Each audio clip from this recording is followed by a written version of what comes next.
Morning Dish. He's the hardest working man in show business. His band's music takes you into the midnight hours. And when you wake up, his voice is back on your radio alarm clock.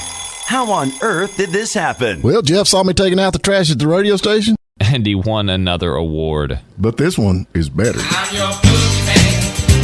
That's what I am. It's the Morning Dish with the 2019 Radio Personality of the Year winner, Stephen Phillips. You paying attention to this, Packy? And Murphy's own Sherry Raines. Yeah, you must have given horseback passes to the right guy, Stephen. Well, giddy up. And Packy Smith's Shetland pony is right alongside. You guys know these demo tapes don't just edit themselves together, right? Well, all right. 3 cheers for Stephen Phillips. Y'all need to help Stephen Phillips out over there. Out the door and off the radio. Here's Stephen Phillips. All righty, folks, we're back with you. We're lucky to have a rising pop star all the way from Florida with us. Alex Freeman, rocks.com. Miss Alex Freeman, how are you this morning, girl? I'm great. How are you? Well, we was actually playing your song before the show come back on here, and Packy was up on the desk. Still dancing. Stuck in my head. Yeah, he's rocking on the... Yes. We had to get him back off of the desk over here where he was breaking down. He actually would like to do a duet with you. Yeah, can we collaborate? My stage name is Lil Pasty. Sounds good. Yeah. I'm down. Let's do it. You might change your mind when you see him because Little Pasty he looks a little pasty. But Yeah, kind of sunburned. I'm still peeling a little bit. So I'm part of the club. Don't even worry about it. Hey, Lord of mercy! How you got this brand new song? What's it? Face mask? Is that right? Am I saying that right? Paper mask. Paper mask. And we all know about paper mask. And you actually sat down and wrote a song about it. It's pretty cool. Of course, I did. I see some people look better with the paper mask on than they do off. Do you think? Yeah, we have him in the studio right now. Oh, my goodness. So, tell us about this song. How did this thing all come about? What's the scoop? Well, my birthday is March 15th, and that was the day when the entire world shut down. And I was like, we were learning about the virus and this disease and how, like, everybody was saying, you know what, like a piece of paper on your face is going to save your life. And I am a germaphobe, and I was like, okay, whatever, like, I'll wear a mask, I'll bring my wet wipes everywhere and my Lysol sprays and my hand sanitizer and hope for the best. But I thought it was kind of crazy that, like, pieces of paper on your face is, like, what's going to save your life from this crazy, deadly disease. And I wanted to write on a topic that everybody can relate to. And the entire world being in quarantine and having to deal with coronavirus is a topic that everybody can relate to. So as a songwriter, I feel it's very special because there's not a lot of those things like out there like that. Right. Ain't no doubt. So I sat down with my writers over Zoom, and they're out in LA. So we did a Zoom call. I think it took maybe 2 hours to write the song and 2 hours to record it, and we had it done in about a week. And we actually wrote this song in May of last year. And I'm so thankful that I'm able to release it almost a year after I wrote it, because I had 50 songs that I wrote last year, and I don't know if any of them are going to be released. And it's like so nerve-wracking and like crazy to not be able to release like all of this work that I've been constantly doing, and none of it gets to be heard. That's it.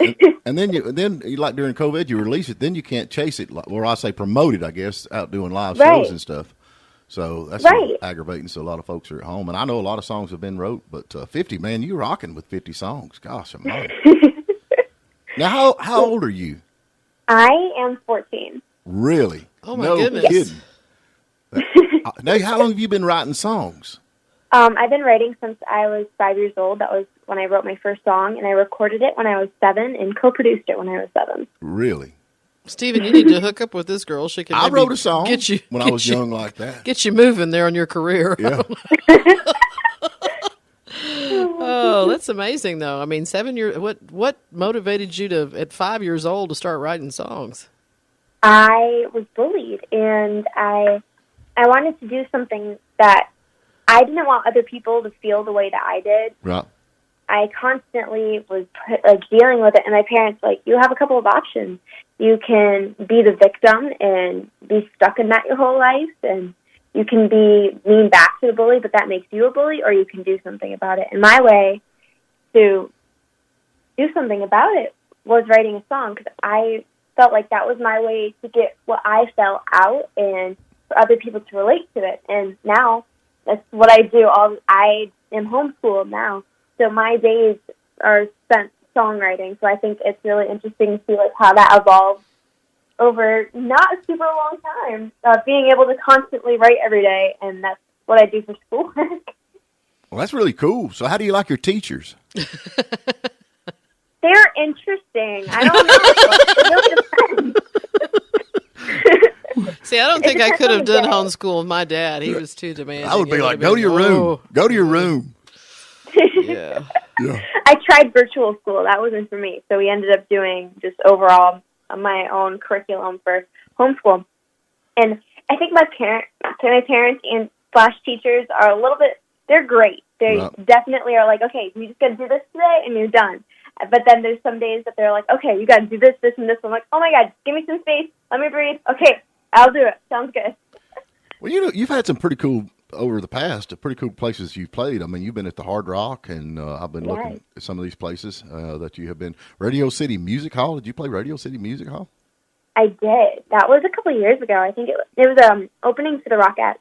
Oh, really? That was cool. So How was cool. that? Was you nervous? I was. I rarely get nervous. So it's not really, like, for me, I think of it more as exhilaration and, like, excitement. And I've done performances from 20,000 people to 100 people, and it depends. And I feel like that one was, like, the most stressful performance I've literally ever done. And I was like, oh, my God, like, I don't know if I'm ready for this. And I was stressing out because I was singing Christmas songs, and I feel like I never remember the words to Christmas songs. I don't know, and I was flipping out, and I did mess up, and I was like, oh my gosh, no, but it ended up being okay in the end. But I know how you feel, though, because I'm a musician too, and I mean, I walked out with a crowd, 20,000 people, and honestly, by the time I got to my third song, I was down to 100.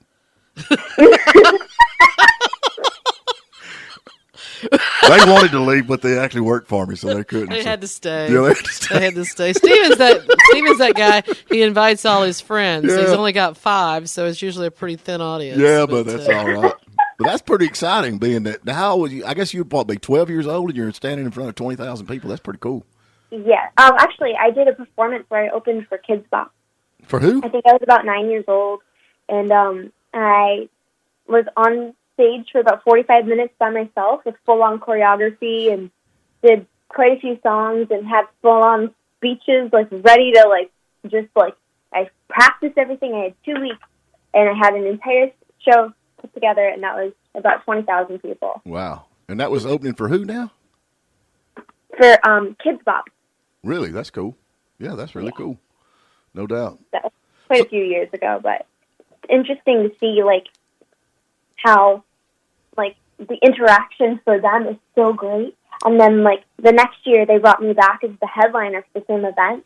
And I was so excited. There were so many people there just to see me. And then they had another act that went after me, but I still technically headlined it. Right. And then no one stayed. And I was like, oh, my God, no, you guys got to stay and watch. Like, it was like, oh, my God. Like, what's going on? Like, no, don't come to me. Go watch the performance. Let me come back later, because I feel like it's so important for artists to support artists. Oh, yeah. And, like, when there's people who, like, come to see one performance, you're like, no, you got to watch the rest just so that you can support the other artists, and it stresses me out. So let me ask you a question. How many boyfriends do you have? None. 9? You got 9 boyfriends? I said I have none. I heard you the first time. You better be careful, girl. I mean, you need to leave them boys alone. I have, like, no social life, so. It sounds like you have no time for it. I Yeah. mean, that kind of don't. brings the question to me. I mean, you've done so much already at such a young age. What are you looking to do going forward? I would love to keep performing, and that's one of my favorite parts of being an artist. I love writing, and I love learning how to play instruments better every single day and doing my vocal work. And I love the work. That's my favorite part. And then the performance is definitely part of the work for me. And then also just being done with a performance and being like, oh my God, like, it's so great to be, like, done, but like you love the feeling of performing. Because I feel like it gets kind of draining after you're done doing a performance. But just kind of having like that weight off your shoulders, like, okay, it's done now. I don't have to worry about anything. It's good. But I just definitely want to keep performing, and I want to keep releasing, and overall just make music that people relate to and love. Well, now you're at the right age, though. I mean, to be successful in the music business, because I mean, you're young enough to get out there and do it. Because it's a struggle to get out and do this, and it's a lot of work. People don't realize the work that's involved with this. So. It's crazy. Mm-hmm. Now, does your parents, do they support you in this pretty good? Oh, absolutely. They are crazy supportive, and I'm so thankful for them. They help with everything. My parents are not musical whatsoever in any way at all, but they're learning as I grow, and we're learning about the music industry every single day, and I think it's so great that they are there to help me every step of the way. So let me ask you something. These folks out here listening want to get up and listen to some of your stuff that you've got going on and follow you. Where do they need to go to? Okay, so my website is alexfreemanrock.com, and my Instagram is alexfreemanrock. So they're the same. Look at the .com on Instagram, and you're good. But you can pretty much find anything me on my website and on Instagram. There you go. That's easy enough. Well, you sound like you've got a lot of stuff going on, and got some good music out there, especially writing at 14. That's unreal. And to come up with some of this pop stuff that you've got, which is really cool. Like I said, Packy's been dancing to it already. So, and don't forget now, he wants to do a duo with you there. A little pasty here. Yep. Girl, we sure do appreciate you calling in, and we'll be keeping up with you. We'll get you back on and see what's going on. Maybe get you up towards Georgia way when all this COVID stuff kind of slows down a little bit. Right. I know that Georgia's like 6 hours from where I live, but I'm down. We'll do the drive. There you go. Now you're talking. Well, tell your mom and dad we said hello, and we will talk. Absolutely. There you go. Thank you for calling, girl. Thank you. And good luck. Pretty interesting that young. 14, yeah. I know, my goodness. Thank you for spending a little time with us. And remember, you can tune in every morning at WJULradio.com at 8 a.m. Eastern. And please subscribe to our YouTube channel and like us on Facebook, The Morning Dish.